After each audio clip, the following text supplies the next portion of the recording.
Vamos a comenzar en esta mañana. El tema que les anuncié se llama la utilidad de la palabra de Dios en momento de crisis. La utilidad de la palabra de Dios en momento de crisis. Y antes de iniciar propiamente el mensaje, quiero invitarles a que hagamos una oración. Querido Padre Celestial, en esta mañana, una mañana fresca, después de la lluvia de anoche, queremos darte las gracias por la lluvia que ha caído sobre nuestra región. Necesitamos más lluvia para que los campos puedan producir lo que los campesinos han sembrado. Gracias por la lluvia, Padre Celestial, y gracias por este momento en el que podemos conectarnos, mis hermanos y yo, mis hermanas y yo, con la finalidad de estar en contacto contigo a través de este medio y a través de la reflexión en tu palabra. Queremos suplicar la participación de nuestro amado Jesucristo de Nazaret, que nos acompaña a ellos y a nosotros, y el Espíritu Santo que nos ayuda en este maravilloso caminar en pos de Jesucristo, poniendo nuestros ojos en Él, agradeciéndote la vida que de Él hemos recibido. Gracias, Señor, en el nombre de Jesús. Amén.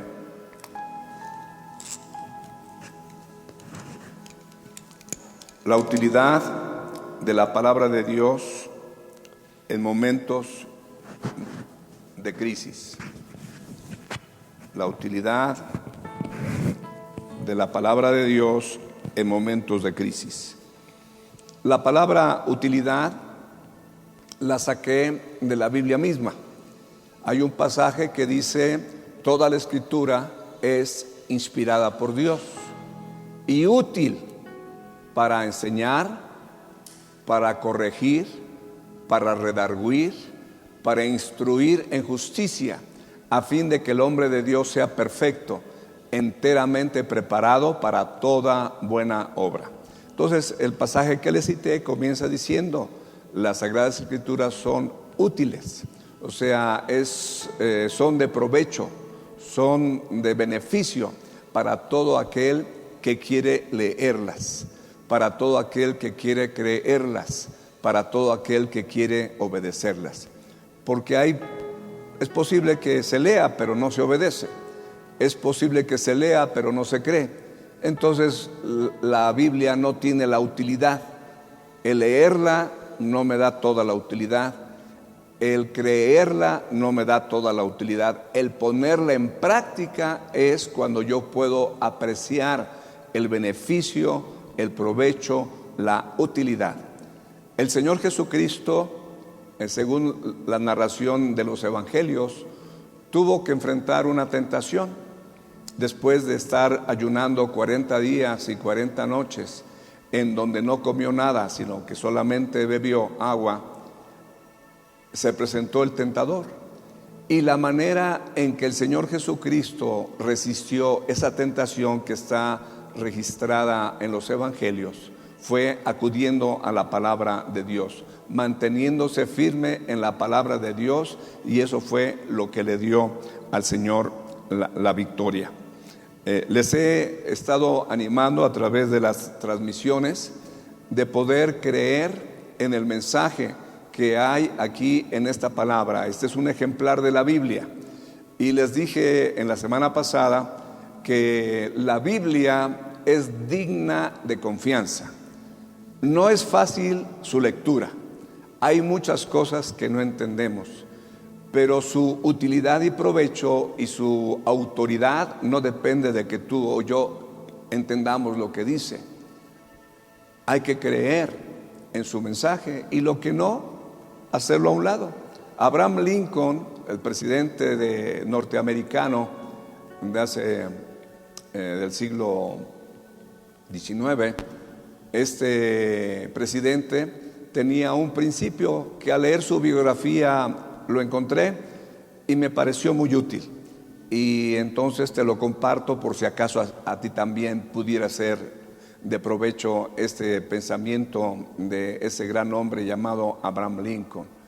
Él dijo: yo no me preocupo de las cosas que no entiendo de la Biblia, me ocupo de las cosas que entiendo.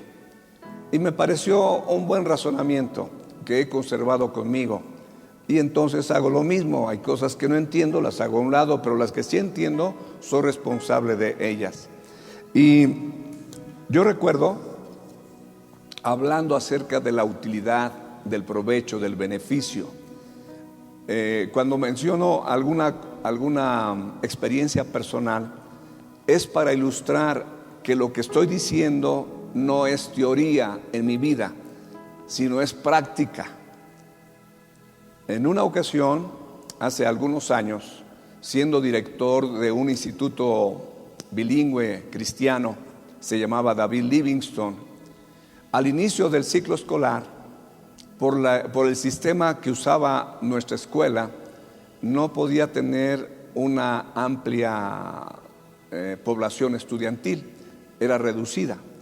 Y una vez que se llenaron todos los grupos, haciendo las cuentas, porque estaba yo como director y administrador de la escuela, del instituto, le dije al Señor: Señor, de acuerdo a nuestro Dios, le dije: Dios, de acuerdo a las cuentas, sale para todos, renta, teléfono, luz, maestros, seguro social, sale para todos, menos para mí, y yo soy el director. Y tengo compromisos, tengo una mujer que sostener, tengo una hija, tengo un suegro del cual soy responsable también. ¿Y de dónde voy a sacar el dinero? Lo lógico, lo que mi razón me dicta, es que yo les diga a los padres de familia en una reunión, en una asamblea: vénganse, les tengo que decir que no podemos iniciar el ciclo escolar porque no sale para todos los gastos. Aquí tienen su inscripción, aquí tienen todo lo que entregaron, busquen otra escuela. Yo le dije: yo puedo hacer eso, Dios, aunque eso es algo difícil, pero si es necesario lo hago. Pero ¿tú qué dices? ¿Tú qué dices? Y entonces, leyendo la Biblia, llegué al Salmo 90. Y el Salmo 90 es el registro de la oración de Moisés, el libertador del pueblo de Israel. Es la única oración que está registrada de él en la Biblia, es decir, en el libro de los Salmos. Y dice así al inicio: Señor, tú nos has sido refugio de generación en generación.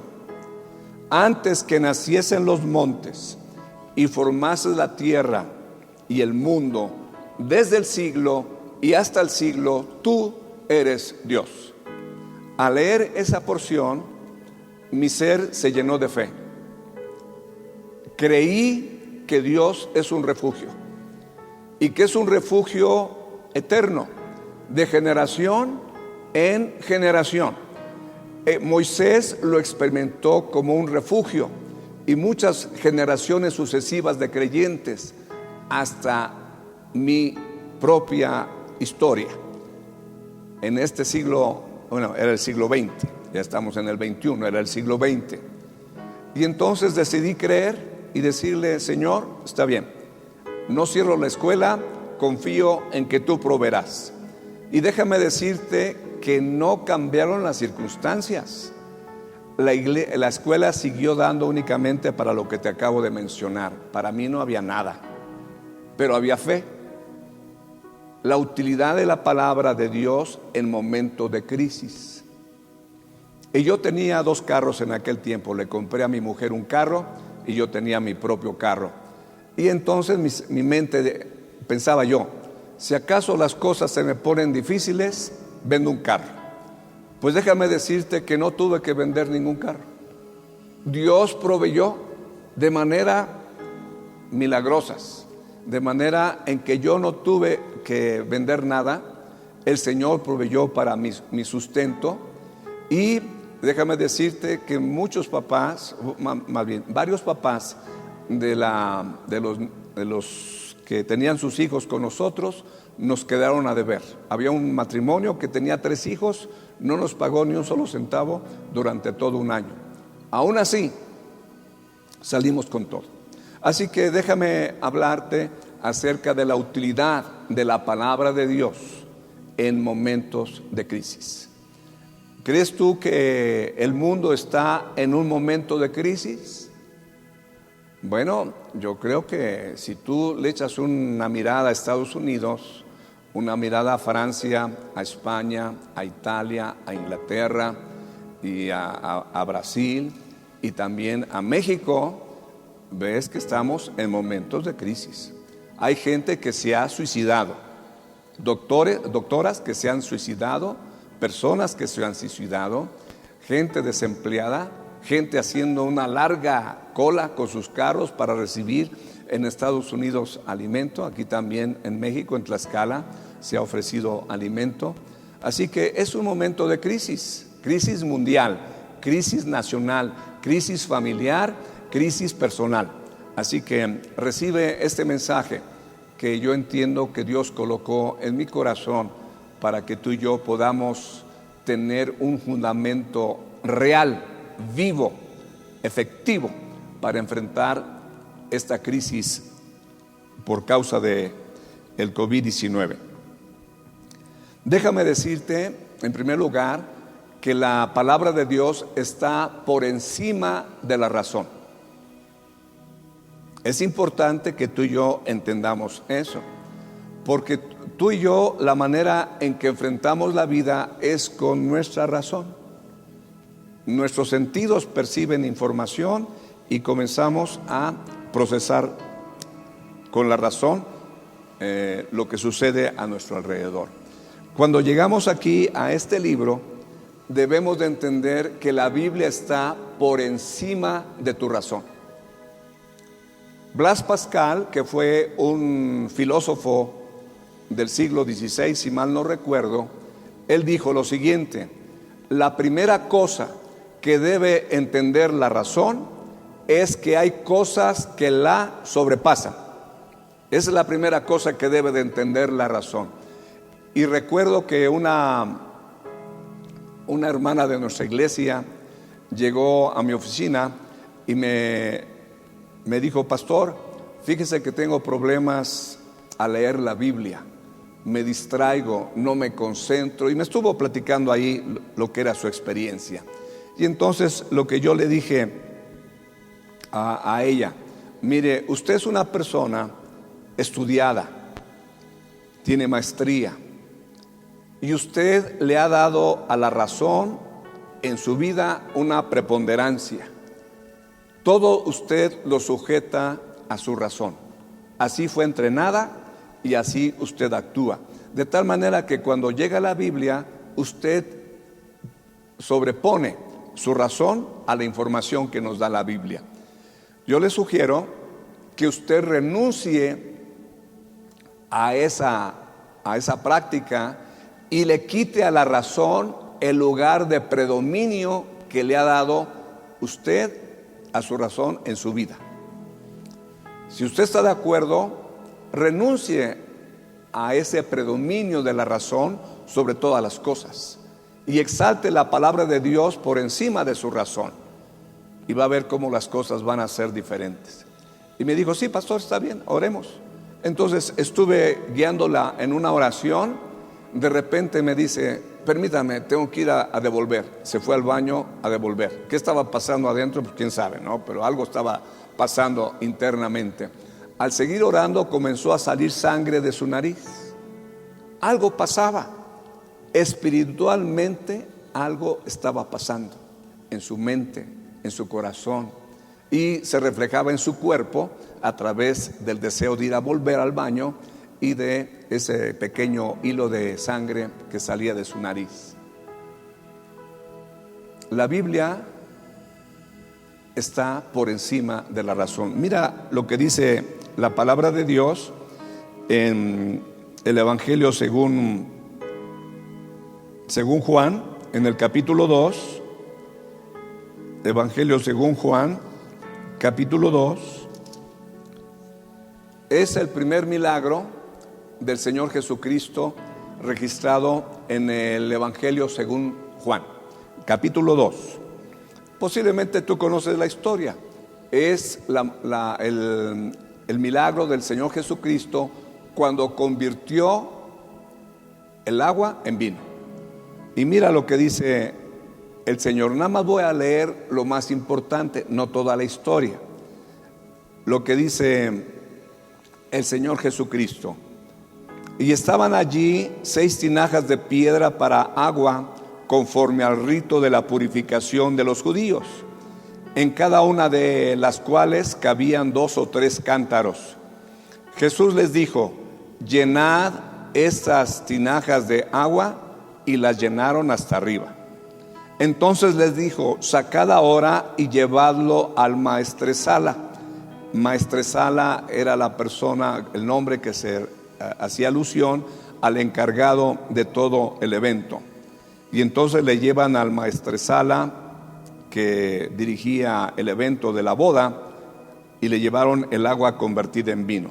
Dice: cuando el maestresala probó el agua hecha vino, sin saber de dónde era, aunque lo sabían los sirvientes que habían sacado el agua, llamó al esposo y le dijo: todo hombre sirve primero el buen vino, y cuando han bebido muchos, entonces el inferior, mas tú has reservado el buen vino hasta ahora. Este principio de señales hizo Jesús en Caná de Galilea, y manifestó su gloria, y sus discípulos creyeron en él. Mira nada más, aquí está un evento que tu razón y la mía no puede entender. El Señor Jesucristo no se dirigió al agua y le ordenó cosas al agua, como podríamos haber esperado que hubiese dicho: agua, conviértete en vino. ¿Por qué? Porque yo te lo ordeno, soy tu creador. Podría haber orado de esa manera, ¿no? O dicho, hacer esas declaraciones, pero no, simplemente llénenla, saquen una muestra y llévenselo al maestresala. ¿En qué momento se convirtió el agua en vino? ¿Cuál fue el proceso? Eso tú y yo no lo sabemos. Simplemente ahí está registrado. Y el reconocimiento del maestresala que el vino que le llevaron era de excelente calidad, mejor que el que habían ya estado usando. Entonces, con esto te estoy ilustrando que la Biblia, la palabra de Dios, porque déjame decirte que este libro le llamamos la palabra de Dios. Y este libro y Dios son lo mismo, son lo mismo. Dios te lleva a su palabra y su palabra te lleva a Dios. Hay una sincronización perfecta, no hay una incoherencia, una incongruencia, porque muchas veces, no me dejarás mentir, que tú y yo somos incongruentes entre lo que decimos y hacemos. Hasta tenemos una frase: cuando entre el dicho y el hecho hay mucho trecho, lo dicho queda en entredicho. Cuando entre el dicho y el hecho hay mucho trecho, lo dicho queda en entredicho. Es decir, hay un divorcio entre lo que el hombre dice y lo que se hace. Hasta hay otro dicho que dice: candil de la calle y oscuridad de su casa. Dice mucho, pero hace poco. Bueno, entonces ese es el primer punto. La palabra de Dios está por encima de la razón. Y hay una historia de un hombre llamado Reinhard Bonnke, que ya está con el Señor, ya murió. Un gran evangelista, posiblemente el más grande de todos los tiempos. Millones y millones de personas alcanzadas por su ministerio. Él dice en un relato que hace de su ministerio, que llegó a una cárcel a compartir el mensaje del evangelio, y que estando ahí contemplando, viendo a los presos, dice que oyó a Dios decirle lo siguiente: dile a ese condenado a muerte que va a ser mi siervo y que lo voy a usar para predicar mi palabra en el mundo. Y Reinhard Bonnke le dice: Señor, ¿estás seguro? Si es un condenado a muerte, ¿cómo le voy a ir a decir eso? Era de esas personas que estaban esperando que lo guillotinaran. Llegaba el verdugo de cuando en cuando a la prisión, y entonces le formaban a los presos que estaban condenados a muerte, y entonces los ejecutaba. Y ese hombre al que Dios le estaba diciendo a Reinhard Bonnke: ve y dile que va a ser mi siervo, que va a predicar mi palabra, que yo lo he elegido para eso. Dice: Señor, ¿cómo voy a irle a decir que lo vas a usar si ya está próximo a ser ejecutado? Dice: pero te voy a obedecer. Y fue y habló con el preso. Y entonces el preso le dice: lo que usted dice tiene sentido. Y dice: ¿por qué? Le preguntó Reinhard. Porque este verdugo ha venido en varias ocasiones a ejecutar a los condenados a muerte, y yo estoy en la fila de los condenados a muerte, y voy caminando hacia el momento en que me va a ejecutar. Y cuando ha llegado mi tiempo, él dice: ya me siento cansado, mejor dejémoslo acá y en la próxima seguimos. En 2 ocasiones así ha estado mi vida, próxima a ser ejecutado, pero no he sido ejecutado. Y entonces le preguntó este hermano: ¿y por qué razón estás aquí en la cárcel? ¿Eres culpable? Dice: no soy culpable de lo que me acusan. Y ya le explicó. Entonces este hermano Reinhard Bonnke habló con los presidentes de esa región y les habló acerca de este caso. Hicieron las investigaciones. Efectivamente había sido acusado injustamente. Lo dejaron en libertad. Se fue a estudiar a un instituto bíblico, y en algún momento los dos se volvieron a encontrar, Reinhard Bonnke y ese prisionero que era inocente, que fue puesto en libertad, que estudió la palabra y que comenzó a predicar la palabra en las naciones. ¿Te fijas cómo es una ilustración contemporánea de cómo la palabra de Dios está por encima de la razón? Y eso es lo que yo te quiero enseñar en esta mañana, que tu razón tiene que quedar por debajo de la información que aquí Dios te da. No sometas lo que está aquí acá, somete lo que está acá acá. Ese es el orden correcto. Mi razón la someto a la palabra de Dios, y no la palabra de Dios la someto a mi razón. El segundo punto es que la palabra de Dios está por encima de las leyes naturales.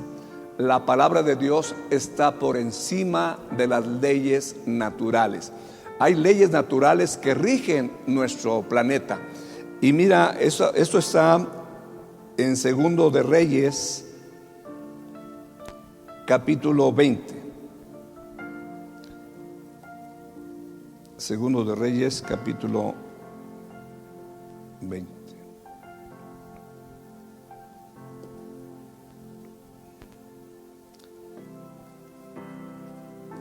El Segundo de Reyes está en el libro en el Antiguo Testamento.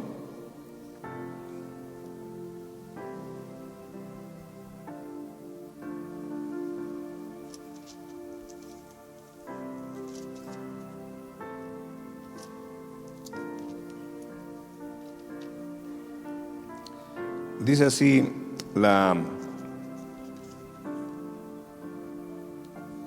capítulo 20, relata la enfermedad del rey Ezequías.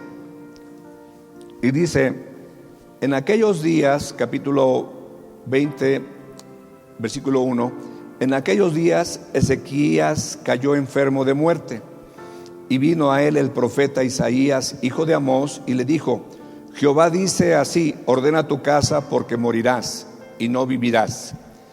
Entonces él volvió su rostro a la pared y oró a Jehová y dijo: te ruego, oh Jehová, que hagas memoria de que he andado delante de ti en verdad y con íntegro corazón, y que he hecho las cosas que te agradan.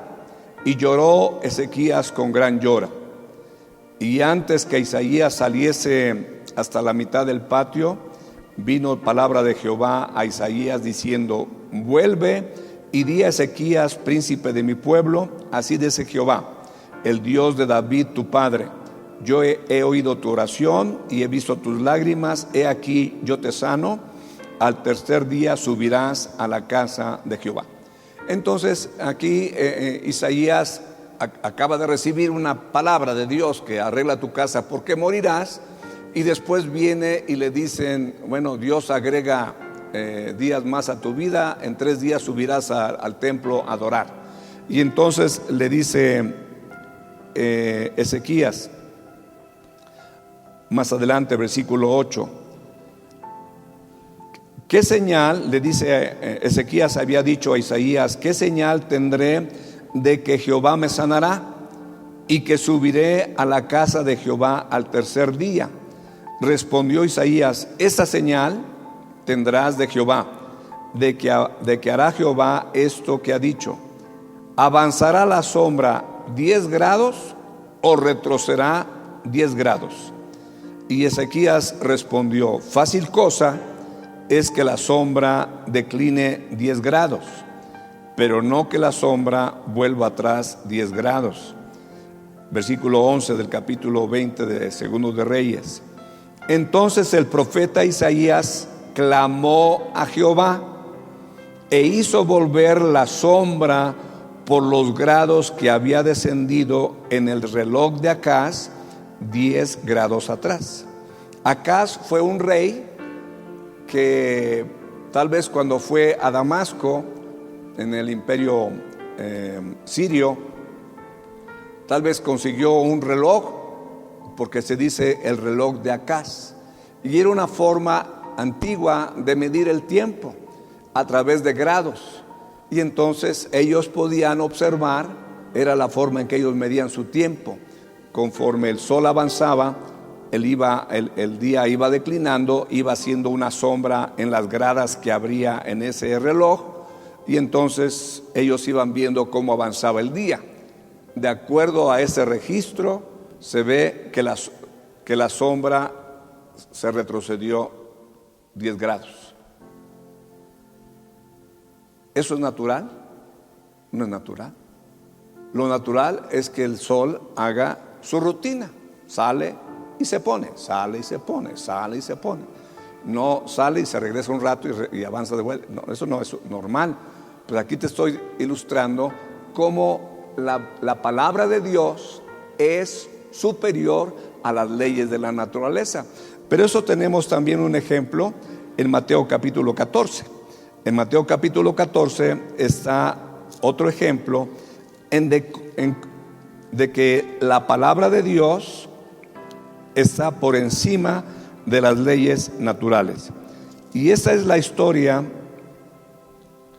Me voy a quitar el saco porque está haciendo mucho ruido, ¿verdad? ¿Podrías ayudarme? Gracias.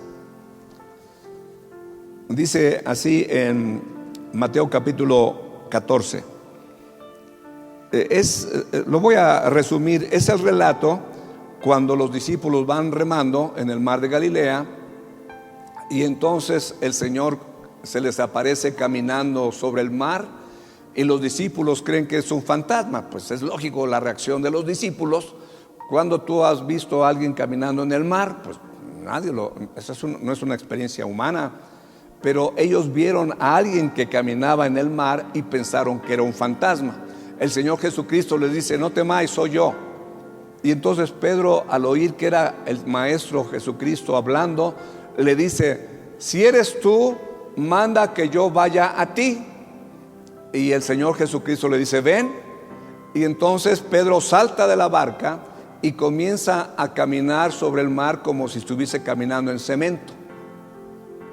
El Señor Jesucristo caminando en el agua como si caminara en cemento o en tierra, y Pedro caminando sobre el agua igual que el Señor Jesucristo, como si estuviese en tierra o en cemento. ¿Eso de qué te dice? que la palabra de Dios es superior a las leyes de la naturaleza. ¿Qué ley se neutralizó allí? La ley de la gravedad. ¿Qué dice la ley de la gravedad, de la gravitación universal? Que todas las cosas al caer tienden hacia el centro de la tierra. Y Pedro tenía que haberse hundido de acuerdo a esa ley, pero el Señor la neutralizó. ¿Qué fue lo que la neutralizó? La palabra de Jesucristo. Así como ni siquiera le pidió a Dios, su Padre, que convirtiera el agua en vino, simplemente con el deseo y la orden se hizo la operación, y eso está por encima de la razón. Y esto de estar caminando en el agua está por encima de las leyes naturales. Así que esto te debe de dar confianza de que este libro es de origen divino. De origen no significa que Dios se puso a escribirlo, significa que Dios guió a hombres, los inspiró para que quedara registrado lo que Dios quería que quedara registrado. Y lo que yo te estoy leyendo es lo que Dios quiso que quedara registrado, para que tú y yo veamos la Biblia en su utilidad, su provecho, su beneficio en momentos de crisis. En tercer punto es que la palabra de Dios está por encima de las circunstancias. ¿Qué significan circunstancias? Lo que te rodea. No solamente por encima de la razón, por encima de las leyes naturales, está por encima de las circunstancias. Y mira lo que dice en Primero de Reyes, capítulo 17. Primero de Reyes, capítulo 17.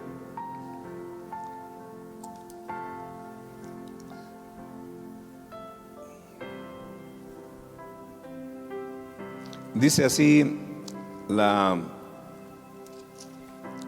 historia. Entonces Elías, que era de los moradores de Galaad, dijo a Acab: vive Jehová Dios de Israel, en cuya presencia estoy, que no habrá lluvia ni rocío en estos años, sino por mi palabra. Entonces Dios le dio la orden a Elías: ve y habla, ordena a la naturaleza que no llueva. Y él dice: no lloverá por 3 años, por estos 3 años, sino por mi palabra. Y entonces eso sucedió. Y en el versículo 2 dice: y vino a él palabra de Jehová diciendo: apártate de aquí, vuélvete al oriente y escóndete en el arroyo de Querit, que está frente al Jordán. Beberás del arroyo que yo he mandado a los cuervos que te den allí de comer. Y él fue e hizo conforme a ¿qué? Conforme a la palabra de Jehová. Pues fue y vivió junto al arroyo de Querit, que está enfrente al Jordán. Y los cuervos le traían pan y carne por la mañana, y pan y carne por la tarde, y bebía del arroyo. ¿Qué está sucediendo acá? Lo que te estoy diciendo, que la palabra de Dios está por encima de las circunstancias. ¿Cuáles eran las circunstancias que había alrededor de Elías? Bueno, pues había un rey que se llamaba Acab, que estaba enojado con Elías por haber dicho lo que dijo, y porque no llovía. Entonces hubo escasez de alimentos. Por eso se fue Elías a esconder por orden del Señor. Y el Señor le dice: bebe agua del arroyo, y yo le he dado orden a los cuervos que te lleven de comer. ¿Y qué hacían los cuervos? Le llevaban su pedazo de carne y su pan, como una hamburguesa más o menos de nuestra actualidad, ¿no? Y entonces comía 2 veces Elías. ¿Qué nos está enseñando esto? Que la palabra de Dios, cuando tú lo obedeces, quedas por encima de las circunstancias. Y no importa lo que suceda a tu alrededor, porque no estás regido por las circunstancias, sino por la palabra de Dios. Y continúa la historia donde habla, mire lo que dice el versículo 8: vino pues a él palabra de Jehová diciendo: levántate y vete a Sarepta de Sidón y mora allí. He aquí, yo he dado orden allí a una mujer viuda que te sustente. Ya había tenido la experiencia Elías de ser sustentado por los cuervos, ahora era otra de las circunstancias. Y mire, versículo 10: entonces él se levantó y se fue a Sarepta. Cuando llegó a la puerta de la ciudad, he aquí una mujer viuda que estaba allí recogiendo leña. Él la llamó y le dijo: te ruego que me traigas un poco de agua en un vaso para que beba. Y yendo ella para traérsela, él la volvió a llamar y dijo: te ruego que me traigas también un bocado de pan en tu mano. Y ella respondió: vive Jehová tu Dios, que no tengo pan cocido, solamente un puñado de harina tengo en la tinaja y un poco de aceite en una vasija. Y ahora recogía 2 leños para entrar y prepararlo para mí y para mi hijo, para que lo comamos y nos dejemos morir. Esas eran las circunstancias: escasez, hambruna. Y esta mujer ya estaba pensando en morir, pues vamos a comer el último bocado y ya nos dejamos morir. Mire lo que dice aquí, versículo 13. Elías le dijo: no tengas temor, ve y haz como has dicho, pero hazme a mí primero de ello una pequeña torta cocida debajo de la ceniza y tráemela, y después harás para ti y para tu hijo. Porque fíjate, porque Jehová, Dios de Israel, ha dicho: la harina de la tinaja no escaseará, ni el aceite de la vasija disminuirá, hasta el día en que Jehová haga llover sobre la faz de la tierra. Entonces ella fue e hizo como le dijo Elías, y comió él y ella y su casa muchos días. Nuevamente, esta es una ilustración de que la palabra de Dios está por encima de las circunstancias, por encima de la razón, por encima de la naturaleza y por encima de las circunstancias. Se proyecta por parte de la Organización Mundial de la Salud que habrá escasez de alimentos el próximo año, no ahorita, el próximo año. ¿Cómo acabe todo esto de la situación de la pandemia? No lo sabemos. Pero si algún día te encuentras en circunstancias en donde no tienes que comer, ¿qué es lo que tienes que hacer? Creer que Dios está por encima de las circunstancias y que Él proveerá. ¿Cómo? Eso no lo sé. Te cuento una historia. Mi esposa, que ya está en la presencia del Señor, tuvo una abuela de mucha fe. Y me contaba Susi que llegó un tiempo que pasaron muchos problemas económicos su familia, y que llegaban días en que no tenían nada que comer. Y entonces la abuelita le decía a Susi: hija, vamos a salir para que Dios nos provea. ¿Ah, sí? Sí, abuelita. Sí, hija. Entonces tomaba a su niña, estaba chiquita Susi, y tomaba la abuelita su canasta y salía y se iba al mercado. No tenía un solo centavo para comprar nada. Simplemente andaba allí en el mercado caminando y la veía una persona: hey, Pepita, así le decían de cariño, Pepita, venga, llévese este arroz, venga, llévese estos frijoles, venga, llévese este aceite, venga, llévese estos jitomates, nada más por estar ahí caminando. ¿Te fijas? Es una ilustración moderna en nuestros tiempos, por alguien que yo conocí, mi mujer, y a su abuelita la conocí. Cómo Dios les proveyó. ¿Por qué? Porque la palabra de Dios está por encima de las circunstancias. ¿Cuál es la palabra de Dios? Jehová es mi pastor, nada me faltará. Eso es lo que dice la palabra de Dios. ¿Lo crees? Pues practícalo y confiamos.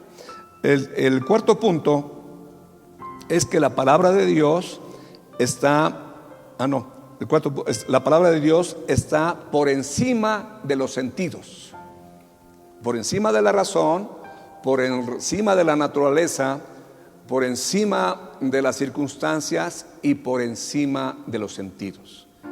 En una ocasión, una vez resucitado el Señor Jesucristo, le comentan a Tomás, uno de los discípulos: hemos visto al Señor resucitado. Y comenzaron a hablar acerca de lo que había sucedido cuando el Señor se apareció. ¿Y qué dice Tomás? Es el famoso incrédulo, que dice: pues yo no creeré en Él hasta que no meta yo mi dedo en sus heridas y en su costado. No voy a creer. Más adelante, unos días posteriores, le dice, se aparece el Señor y se le acerca a Tomás y le dice: Tomás, mira, mete tu mano aquí mete tu dedo aquí en mi mano y mete tu mano aquí en mi costado, y no seas incrédulo, sino creyente. Y entonces Tomás dice: Señor mío, Dios mío. Y le dice: porque me has visto, ¿crees? Bienaventurados los que sin ver han creído. Y ahí es donde la palabra de Dios se sobrepone a los sentidos. Los sentidos son una tremenda bendición de parte de Dios para el cuerpo humano, porque gracias a los sentidos y a la información que nos transmiten es que podemos vivir. Los sentidos tienen una autoridad maravillosa, dada por Dios, una utilidad maravillosa. ¿Cómo podríamos movernos en el mundo sin el uso de los sentidos? No habría forma de movernos en este mundo sin perecer de alguna manera. Entonces el Señor le dice: porque me ves, crees. O sea, tú sometes las palabras que yo dije a tus sentidos. Bienaventurados los que sin ver creyeron. ¿Y sabes quién indujo a la humanidad a guiarse por los sentidos? Fue Satanás. Satanás fue el que indujo a la mujer a que, por medio de sus palabras, a que viera la manzana como algo codiciable, como algo agradable a los ojos. Y a través de esa información de los sentidos, algo ocurrió en su proceso mental que dispuso tomar del fruto prohibido y comer. Desde entonces, el hombre está sujeto a los sentidos, y tú y yo estamos sujetos a los sentidos. Pero tenemos que aprender a que este libro está por encima de la razón, está por encima de las leyes naturales, está por encima de las circunstancias y está por encima de los sentidos corporales: oír, ver, oler, gustar y palpar. 5 poderosos sentidos que le damos gracias a Dios por haberlos colocado. Pero debes de ponerlos en su sitio, no por encima de la Biblia, de la palabra de Dios, sino por debajo. Debajo de la Biblia la razón, debajo de la Biblia las leyes naturales, debajo de la Biblia las circunstancias y debajo de su mensaje los sentidos. Debo de concluir ya ahorita, es tiempo de concluir, pero quiero concluir con lo siguiente. La Biblia es un libro digno de confianza. La Biblia nos dice en el libro de Job que la tierra cuelga sobre nada. Pasaron milenios para que la humanidad llegara a entender que la tierra cuelga en el vacío. En el libro de Isaías, hace unos 4600 años, Isaías habla del círculo de la tierra. La Biblia anticipa siglos antes la redondez de la tierra. que cuelga sobre el vacío. Detalles, información que le costó a la humanidad milenios para llegar a ese convencimiento. La Biblia es digna de confianza.